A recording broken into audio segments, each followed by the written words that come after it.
Hi guys, I'm Ahana and welcome back to my channel. In today's video, I'm going to be discussing whether I thought YC was really worth it.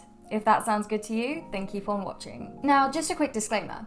My experiences are not affiliated with, sponsored by, or endorsed by Y Combinator. Everything I'll be talking about in this video is totally my own opinion. So with that, let's dive right in. In true YC fashion, I'm going to be blunt. It was 100% worth it for us. In this video, I'm going to cover 4 key concerns that I'm often asked about when it comes to YC.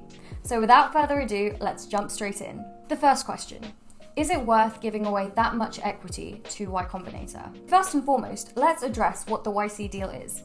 For our batch, it was a standard $125,000 for 7% of your company. Given our company was only 4 days old when we were accepted to YC, that kind of valuation for us was insane. However, even for companies that were much later stage and that had made much more progress, having spoken to them, about 9 out of 10 say that they would absolutely do it again.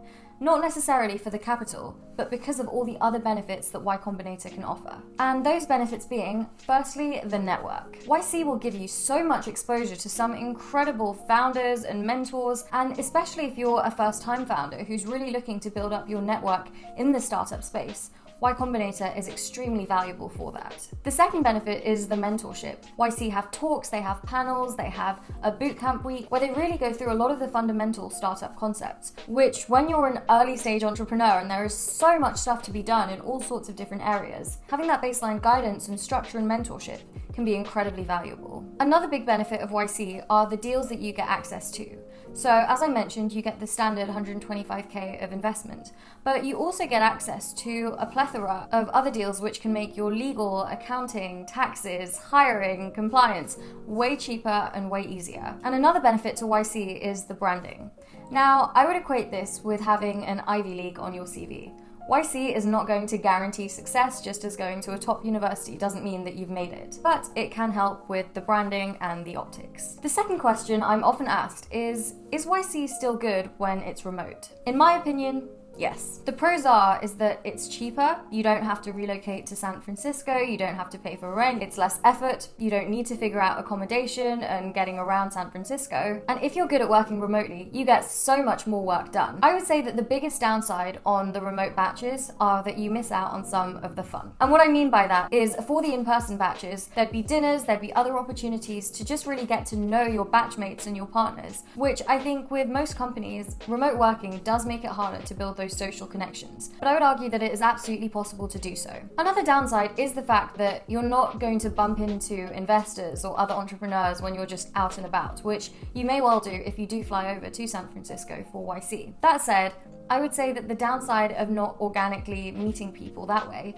but the upside of being able to schedule more back-to-back meetings because you're not wasting time commuting or having things run over, can actually make the net effectiveness pretty equal, and it comes down to a personal preference. For us personally, as I said, we were so early stage when we got into YC that there was just so much work to do on the company itself. And of course, while network is always helpful, at that time, it wasn't necessarily the number one priority. Our priority was meeting users and writing code. Relocating to San Francisco wouldn't have necessarily helped us try to get closer to product market fit. The third question that I'm often asked is YC still good with such a large batch? I'll run you through the reasons why I personally quite liked it, but we'll also address some of the downsides of the larger batch size. So before I get into the details, it's probably helpful to explain how YC structures the program. YC runs 2 batches a year, one in the winter and one in the summer. Each batch is split into groups, and each group is assigned between 3 to 4 YC partners. Now, each group is comprised of sections, and in each section,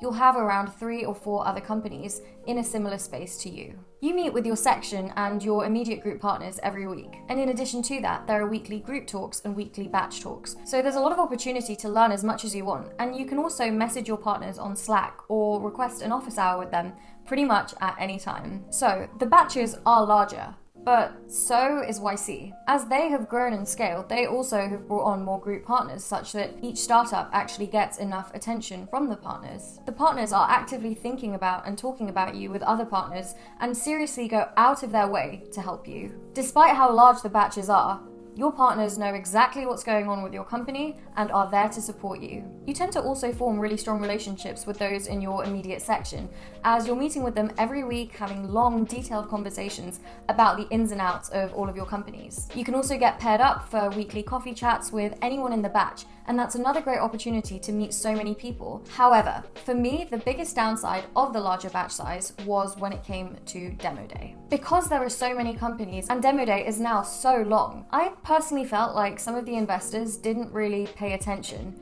to all of the pitches in the same way that they might have when the batches were smaller and it was easier to pay attention for a shorter amount of time. And the final question that I get asked about a lot is there a tech bro culture at YC? My honest experience is that yes, there are a lot of men, but there is not a tech bro culture. And the fact that there are fewer women, at least in my view, is a symptom of the larger industry, the tech industry and startups in general. I think the problem starts way earlier than once people are well into their careers, but that's a whole conversation for another time and I won't get into it here. But the short of it is, having done a physics degree, having worked in tech and in banking, I actually felt like YC had much less of a tech bro culture than any of the previous environments that I've been in before. For full disclosure, I have cried on calls to batchmates and to YC partners and never felt too uncomfortable doing that. I really felt like they created a very safe space for all types of founders, and as such, I felt very comfortable being vulnerable with the people around me in YC. The other thing to add is that, again, due to the large batch size, there are actually quite a lot of women in the batches now. Enough for there to be a dedicated Slack channel, enough for there to be dedicated women panel events, and actually, since the batches ended, a group of us women in the Summer 21 batch continue to have monthly virtual hangouts just to support each other and stay in touch. So, there you have it. Those are my honest thoughts as to whether YC was worth it. If you enjoyed this video and want to see more content just like this, please give this video a like and subscribe to my channel. Alright, that's all for this one. Thanks for watching, and I'll see you in the next one.